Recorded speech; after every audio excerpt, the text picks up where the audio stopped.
Hey everybody, Matt here from Camping and Coding. I just want to talk about this situation that's been going on with the Department of Defense and Anthropic. So what happened is about 2 weeks ago, Pete Hegseth and the DoD told Anthropic that if they did not reduce safeguards on Claude to allow it to spy on American citizens and control fully autonomous weapons, that they would be labeled as a supply chain risk or acquired by the government under the Defense Production Act. So what Hegseth is basically saying is that Claude and Anthropic are, in the first case, a national security threat, which is why they're considered a supply chain risk, or they're essential to the national security of the United States, which is why the government needs to take them over using the Defense Production Act. So this seems like a bit of a contradiction to me, but that's what Hegseth is saying. So far, Anthropic has said that they will not comply with DoD's demands.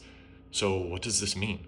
Well, if they don't and they get labeled as a supply chain risk, then that means any company that uses Claude will have to stop using Claude or lose their DoD contracts.